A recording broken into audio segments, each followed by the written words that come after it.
मुंशी प्रेमचंद की कहानी नागपूजा एक सामाजिक और सांस्कृतिक पृष्ठभूमि पर आधारित है जो ग्रामीण समाज के अंधविश्वास और मानवीय स्वभाव को दर्शाती है।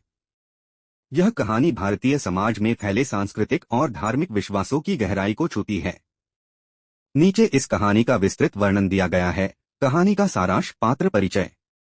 कहानी के मुख्य पात्र हैं सोमदत्त, उनकी पत्नी कदम्बिनी और गांव के अन्य लोग। सोमदत्त एक साधारण किसान हैं जो अपनी पत्नी कदम्बिनी के साथ गांव में रहते हैं। कदम्बिनी एक धार्मिक और परिश्रमी महिला है। कहानी की शुरुआत एक साधारण ग्रामीण जीवन से होती है। सोमदत्त और कदम्बिनी अपने खेतों पर काम करते हैं। उनका जीवन सुखी और सरल है, लेकिन कहानी में ट्विस्ट तब आता है जब गांव में नागपंचमी का त्योहार आने वाला होता है। गांव में नाग पूजा का रिवाज है और लोग मानते हैं कि नाग देवता को प्रसन्न करने से जीवन में खुशहाली आती है। अंधविश्वास का प्रभाव। गांव के लोग नाग देवता को दूध और अन्य चीजें चढ़ाते हैं। उनका विश्वास है कि ऐसा करने से नाग देवता उन्हें खुशहाली, समृद्धि और सुरक्षा प्रदान करेंगे। इस बीच कदम्बिनी भी नाग पूजा के लिए बहुत उत्साहित रहती है। वह सोमदत्त से कहती है कि हमें नाग पूजा के लिए विशेष तैयारी करनी चाहिए। सोमदत्त, जो कि अधिक व्यावहारिक स्वभाव के हैं, इन चीजों में विश्वास नहीं करते। उनका मानना है कि मेहनत और लगन से ही जीवन में सफलता मिलती है, न कि इन अंधविश्वासों से।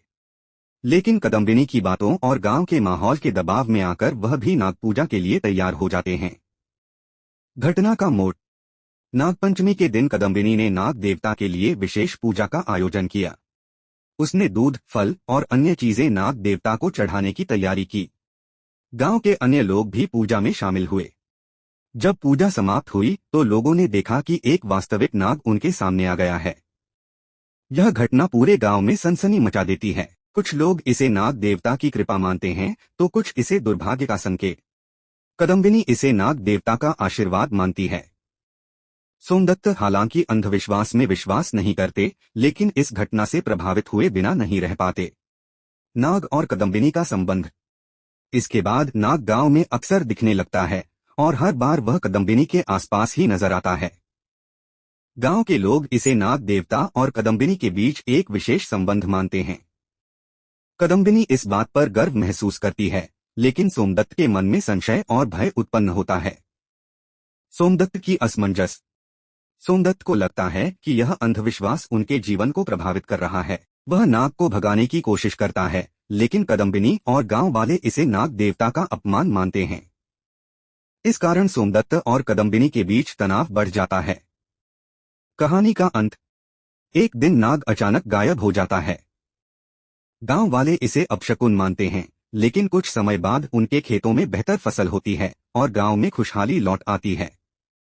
सोमदत्त इस घटना को एक प्राकृतिक चक्र मानते हैं, जबकि कदम्बिनी इसे नाग देवता की कृपा समझती है।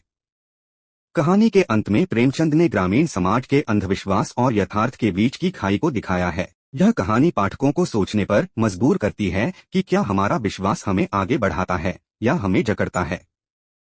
विश्लेषण। अंधविश्वास और यथार्थ। कहानी में यह दिखाया गया है कि कैसे ग्रामीण समाज में अंधविश्वास लोगों के जीवन का हिस्सा बन जाता है। नागपूजा केवल एक धार्मिक अनुष्ठान नहीं, बल्कि समाज के सामूहिक विश्वास का प्रतीक है। मानव मनोविज्ञान। कदम्बिनी और सोमदत्त के विचारों में अंतर दिखाता है कि किस तरह शिक्षा और अनुभव व्यक्ति की सोच को प्रभावित करते हैं। सामाजिक संदर्भ। प्रेमचंद ने भारतीय ग्रामीण समाज की सच्चाई को सरल शब्दों में प्रस्तुत किया है। यह कहानी भारतीय संस्कृति, परंपराओं और उनके प्रभाव को बखूबी दिखाती है।